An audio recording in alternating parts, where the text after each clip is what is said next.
أشهد أن محمدًا رسول الله. You are on YouTube, social media, but you shouldn't be, and this happens. Then you refast for one day, not the 60 days. You did not activate yourself.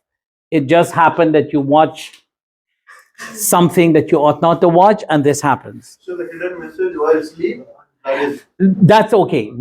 Those do not break fast. Postnatal bleeding, menstrual bleeding, that break fast. Even if it is a few minutes remain for, and this sometimes sisters, we have our laws that govern us and they have their laws govern them. And sometimes they complain about these things, but there are other laws that are very strenuous on us that they don't have those laws. Okay? Intentional vomiting. So one person must not push your hand down your throat and try to get things out. That is intentional vomit. But if you vomit naturally, unintentionally, then that does not break your fast. And insanity breaks your fast. So if somehow during the day somebody run mad, sunnah of fasting, and these sunnah are very important. Eating suhoor. People tend to want to eat 2 a.m.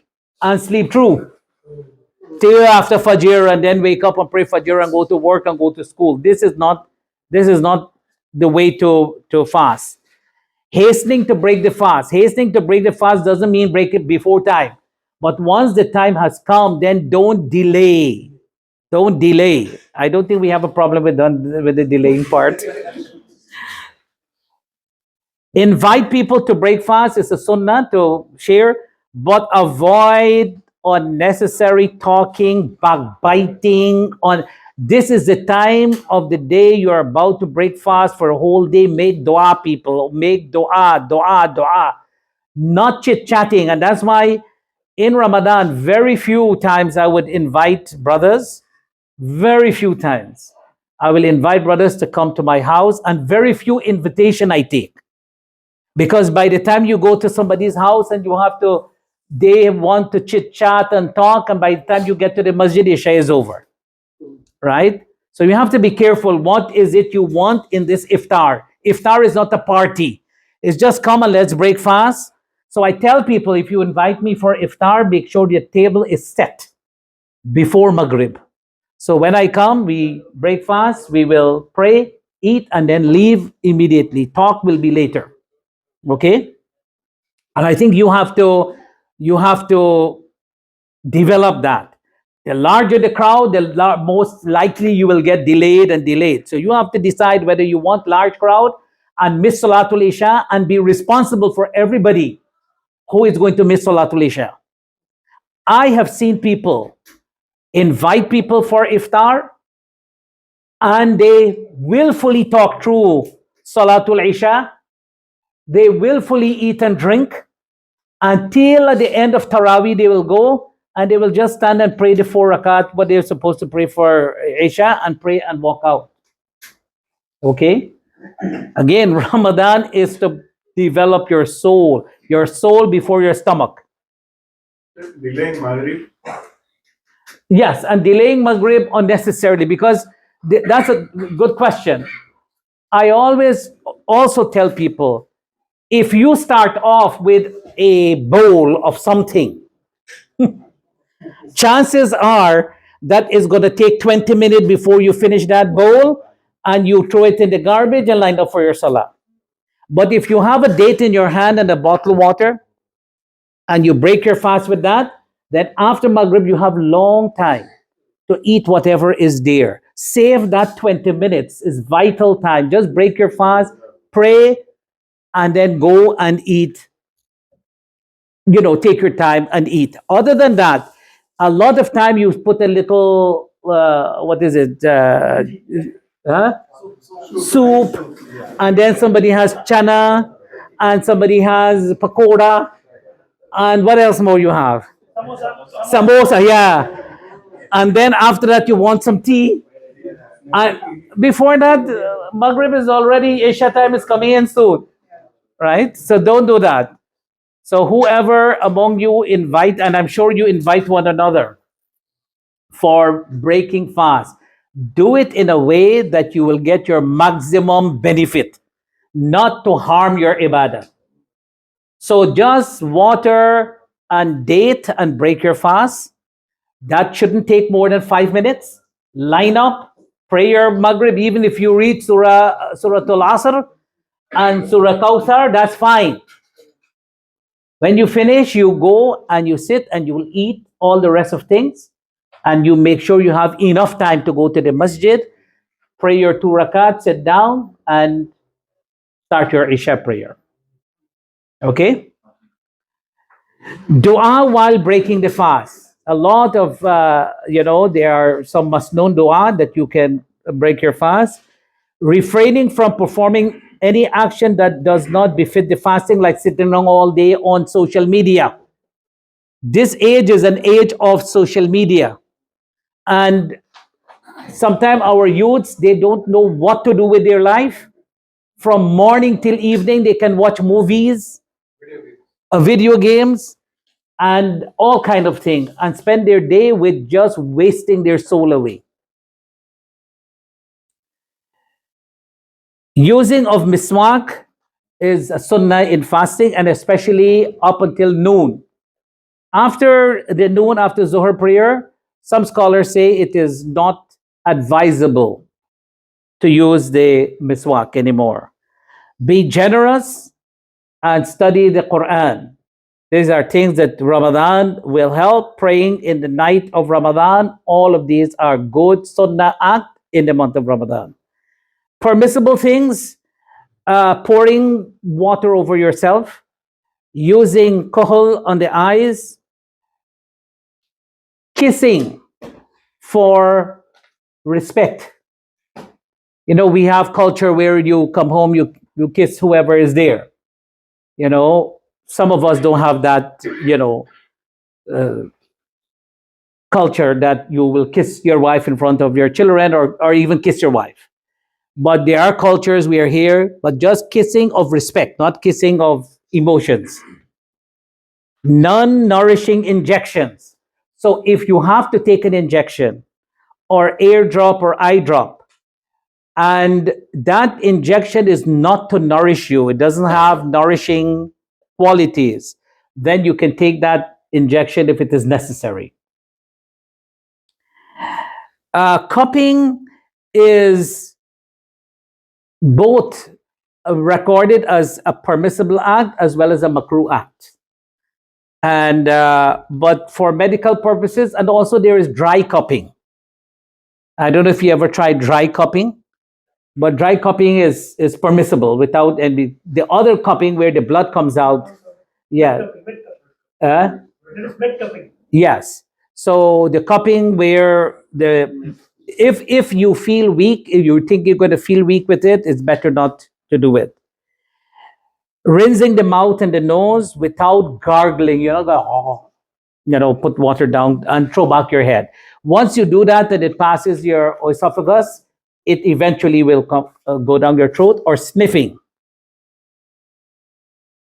Things that one cannot avoid is permissible. So you pass in front of a smoke shop. Or like in Guyana, there is the alcohol factory. Once you pass that factory, you smell this alcohol deep down in your stomach.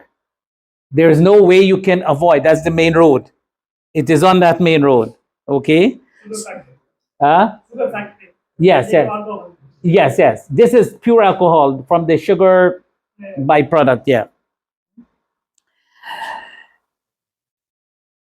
A fasting person can eat and drink and have your relationship up until Fajr.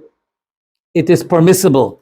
So you can start your fasting while you are in a state of janaba. Nothing is wrong with that. But then after that, you have to make your ghusl for Salatul Fajr. Okay? So it is permissible for the fasting person to be in a state of janaba at the time of fajr. Tahara is not a requirement for fasting, but it is a requirement for fajr salah. So just bear that in mind. And so delaying and purifying the ghusl from menstruation till at the fajr dawn, that is permissible. Wearing or smelling perfume, you don't put it at your nose like that, but you can spray that. Yeah. Now we come to the final part, which is common questions. What are some common questions that we have? When does fasting actually begin? Because we have a lot of timings.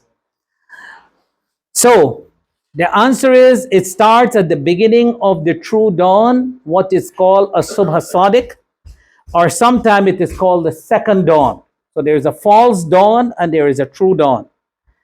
And note that there is a lots of ikhtilaf whether it should be 18 degrees or 15 degrees.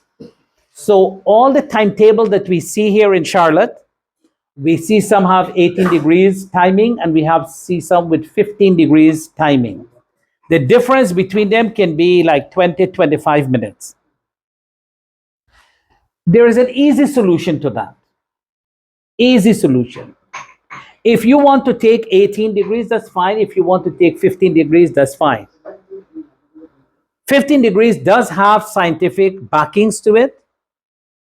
But the other thing, if you want to be safe, if you want to be extra safe, what do? You stop eating the earlier what?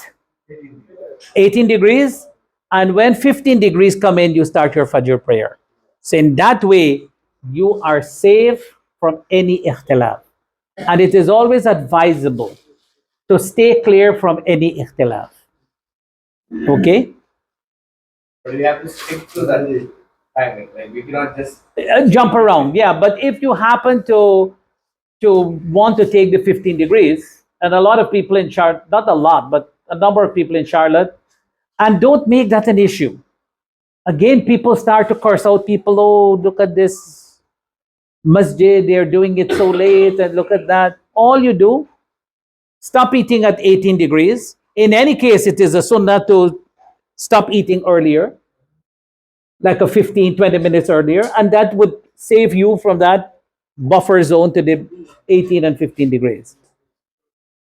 By default, Hanafi school of thought, right? They follow 18. No, not necessary.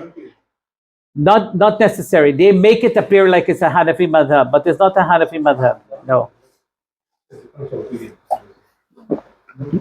It's about your opinion. It's not about the madhab. If someone is not too sure of dawn and he eats at the time of dawn or a little after dawn, is his fasting valid? In other words, because we have a lot of time, like your iWatch, iPhone, I this, I that, but remember long ago, or there are many places where you don't have a time. You base on your assumption. So if you assume that it's not yet done and I eat, and nobody tells you otherwise, you're in your home, you can't hear the adhan, so you eat and you go to masjid, and you would not know, is your fasting valid? The answer is yes. That all scholars, except Imam Malik, say that the fasting is valid because you don't know the timing of that because of whatever circumstance. We don't have that problem right now. If someone is not aware of the time and he breaks his fast before sunset, or he eats after dawn, and afterwards it is made clear to them. This happened once when we were at the masjid in Illinois. Some brothers start saying, hey, everybody break your fast, break your fast. One of the treasurer of the masjid. When we watched, it was like 2 minutes more to go. And we shouted, but some people already broke their fast. Now it is clear that you broke your fast before the time. You have to refast. It's a mistake, but you have to refast because you did not. It is now clear. If you didn't know, we would have passed it off as you did not know. But now that you know you broke your fast before time, you will have to refast that one day. So you can imagine what they did with that brother. Question on the 2 minutes delay, right? So the 2 minutes delay, is it exactly starting from sunset? Yes, this was the sunset time. So one thing, The same point. yeah. So, for example, IAGC they are taking 10 minutes delay. MCC they are taking 10 minutes before. So some people are coming for IAGC for iftar. I mean, the big line. So they are following the MCC time, right? They are taking some deal and the phone is giving around. They will be taking a dates and dates. Yes. So I don't think sunset has an issue. Sunset does not have an issue, and you can get that from NASA. What some masjid do, and by the way, Shias, they go till place becomes dark. They have to, the night has to step in. وَكُلُوا وَاشْرَبُوا حَتَّى وَأَتِمُوا الصِّيَامَ إِلَى اللَّيْلِ. So they say Layl has to be dark before they, so they don't break fast with you. If you have a Shia friend coming to break fast, you will break fast, you will pray Maghrib. After Maghrib, then they will break fast. So we should not delay. One of the signs of the goodness of this ummah is that they will break their fast on this time. They will hasten to break their fast. Okay? And not delay breaking their fast.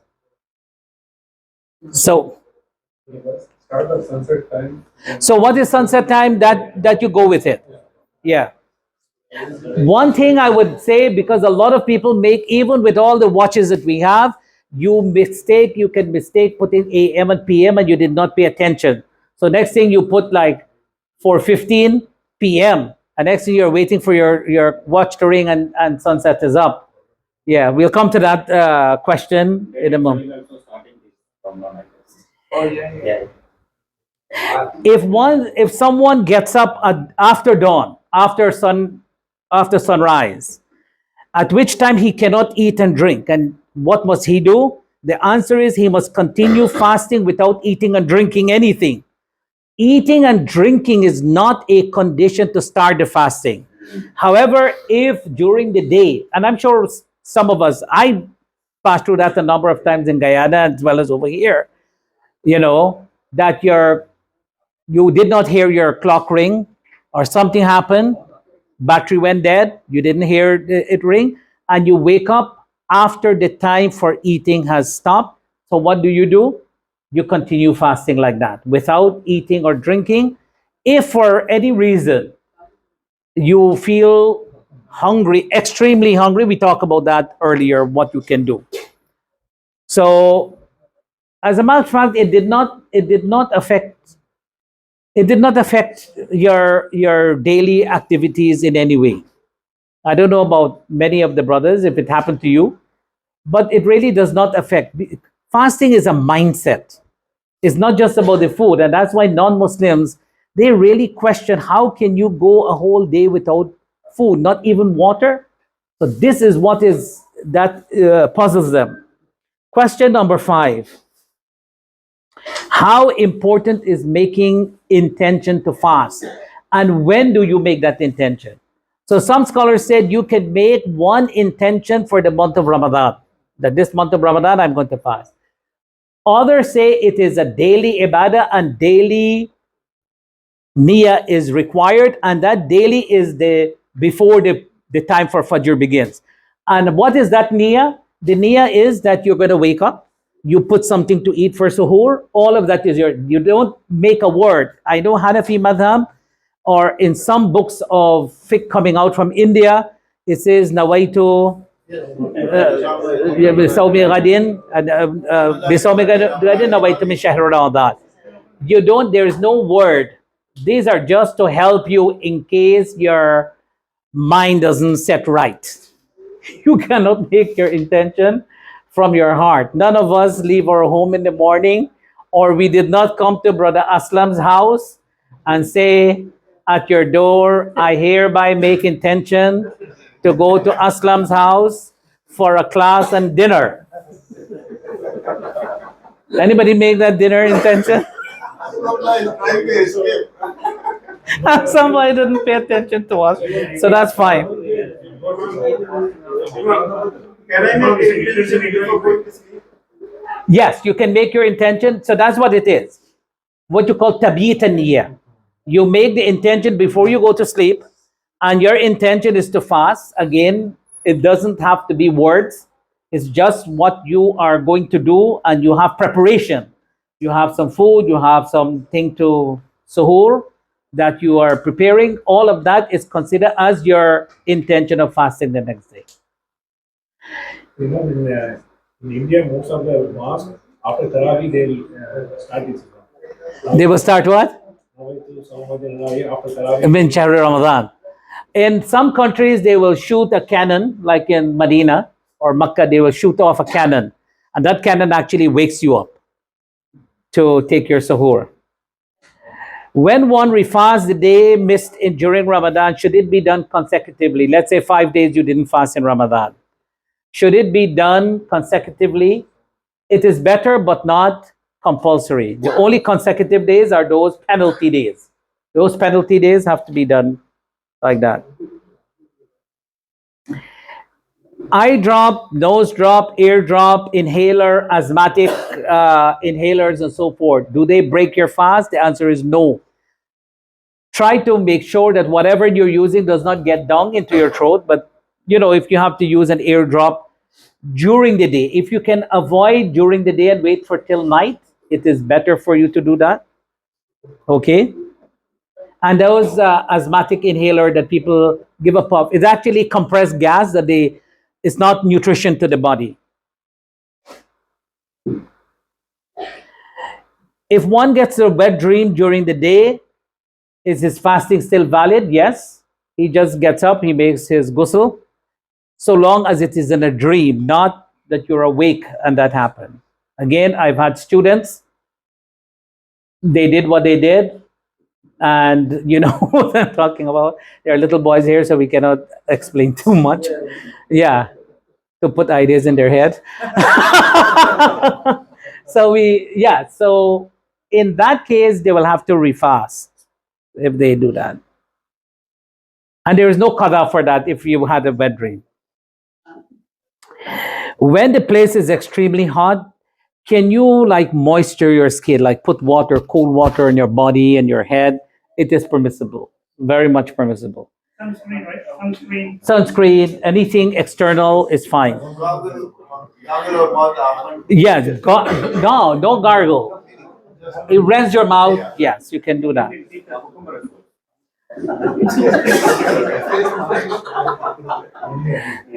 Again, if you pass somewhere, there is some particle enter your mouth or your nostril, like some dust storm or something, and it enters your throat. Does that break your fast? No, it doesn't. Again, you did not do it on purpose. Apply for the cook sheet, like person who's Yes, person who is cooking, they will smell the food all day, whatever it is. No taste. This tasting business is a wrong hukum. I don't know, not Hanafi, Indian people have,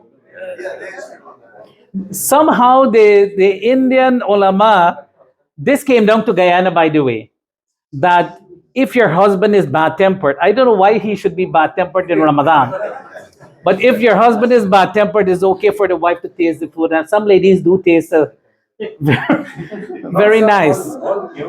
all they better pay their fidya.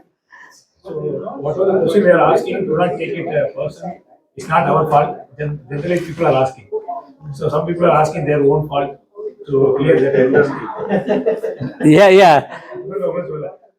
So all ladies, no, brothers, if your food doesn't have enough salt, and I tell you one thing, I don't know, but Ramadan food somehow tastes way different, way sweeter. Although you don't have to taste it, somehow the right amount of salt goes in. Yes, if blood is taken from an individual, somebody asked that question. Blood is taken. Who has the blood? Yes. If blood is taken from your body for medical purposes, so long as you are not going to feel weak. But too little vial of blood should not weaken your body.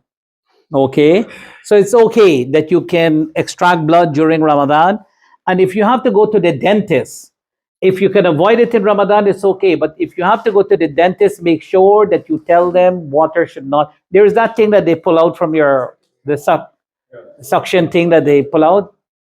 If you can avoid it, try to avoid. Don't take these appointments in Ramadan. Sheikh, I think you were asking about Blood donation, avoid it. Avoid blood donation because that's a lot of blood. This is like a pint of blood that if life-threatening anything happens, life-threatening it's okay. But somebody has to determine that life-threatening situation.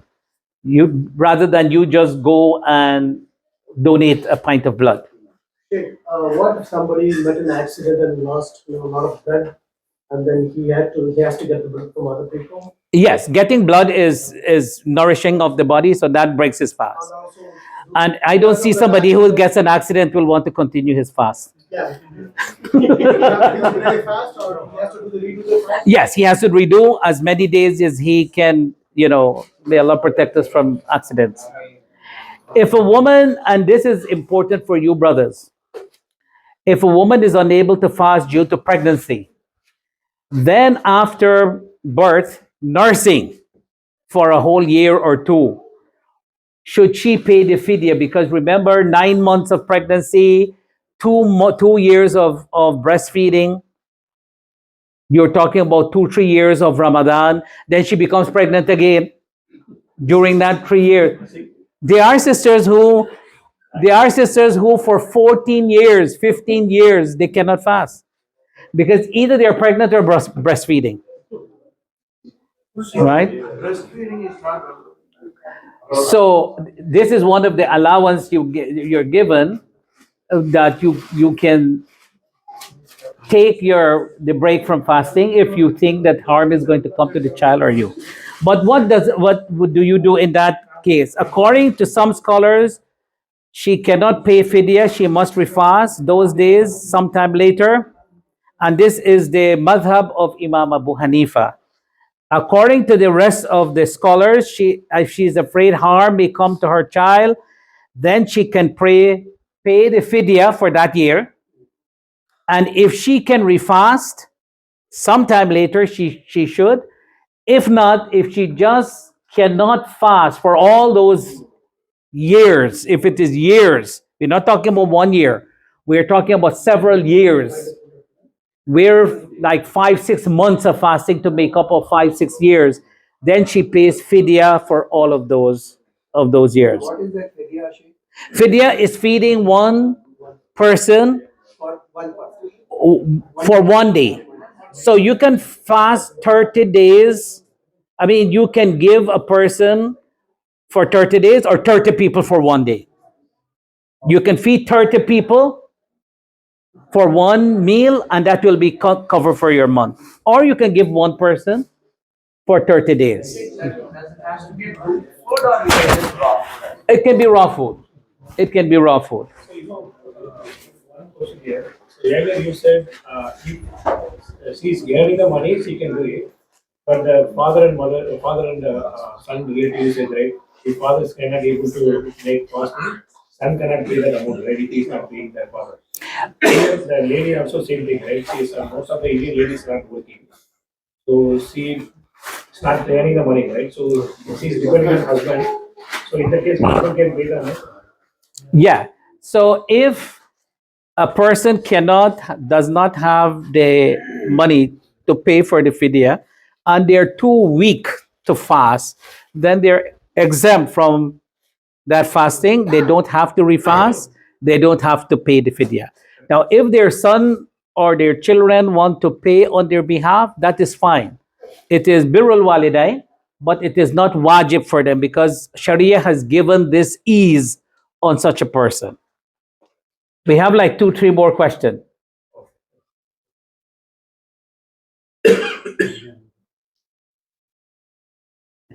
If someone has to refast for days missed in Ramadan and out of negligence or laziness have not fasted until the other Ramadan comes, what must he do? According to the majority of the scholars, he will have to pay fidya as a penalty, and he has to refast after the second Ramadan. In other words, you had the full chance of fasting, you did not fast, and Ramadan comes again. So that's why it is important that you check which days, whatever reason, if you're traveling or sick or whatever, then you have to count those days and refast after Ramadan. That is only for negligence and laziness or any reason. Any reason, like any fell sick. Yeah, so if you fasted for the no, that you will refast after the other Ramadan. Only laziness and negligence, you have to do both. Yeah. How much is the fidya amount? Fidya really, roughly around $12 to $15 in US per day. So for 30 days, it will be around $450 thereabout. Now, if you send that in some countries, it is quite a good amount, which is fine. But that's your substitute here. You mustn't see the cheapest country and send $5, and they can do with $5 for the. By the way, if you go to Uzbekistan, you know how much is 100 US dollars in Uzbekistan? 20,000 in ruble is 1 million ruble. And what you can get with the $1 million ruble over there, you cannot get for $500 over here. So no, it's cheap over there. With their $1 million, with their million rubles, they can get what we will have to get $500 here. In other words, it lasts and each person has one big bundle of money. Anywhere you go, one big bundle of money they are walking around with. Go with the bag then. Yeah. Now this is important because, brothers, this one is important. These are the. I will take this as the last one. If someone dies, someone of your relative dies, most likely your mother or your father, and he or she has some days left in Ramadan that he should have fasted, or your mom should have fasted, but they did not fast, what should you do? Okay? So if he dies during Ramadan but is unable to fast due to sickness or inability, then nothing has to be done on his behalf because he's exempted with that sickness during those days. But if he had the ability to fast, nothing is wrong. He had the ability to fast, or she had the ability to fast, but did not fast. According to the majority of scholars, his relatives have to fast on his behalf, and if they can, or pay the fidya on their behalf if they cannot fast on their behalf. So if you have 10 children and each one fasts 3 days, let's say the whole month, he did not fast the last month of his life or her life, but they could have fasted. It's just out of whatever weird excuse they took, which Sharia did not give them those excuses. Then you will have to, their 10 children can take 3 days and fast on their behalf. Or if it is difficult for them, they can pay on the fidya on behalf of that person before they start distributing their wealth. This one, right? It is obligatory only to the person, right? He's supposed to do the fasting. After he dies, There is a hadith that on Aisha radiallahu anha. It's based on that. A lot of these things are based on hadith. I did not go because we don't want to spend midnight here. We answered this one already about fasting. What is the ruling on toothpaste? I know some of you are working and you have people who interact with you. So nothing is wrong if you use toothpaste, but try not to use too much that it can get down in your throat. So I would always suggest use very light on the toothbrush and just swizzle it in your mouth, not like a full 5 minute and wash until all the bubble go down your throat. Just like a quick refreshing of your mouth, because I know some brothers, you work in an environment that your appearance, your cleanliness, especially if you are dealing with customer service and so forth. So that is permissible. Mouthwash? No, not mouthwash, because mouthwash there's a gargling. So just like a small toothbrush and just brush a little. Even if you use your toothbrush alone and just brush your mouth, it can use like a miswak. Yeah. Even if you use the toothpaste right now, even small amount of toothpaste, see a lot of toothpaste has flavor. Right? Yeah, that's fine. If when you brush it, that flavor goes to your nose and mouth. Yeah, but once you don't swallow that No, flavor. not swallowing the paste. I'm talking about. Yes, nothing is wrong with that.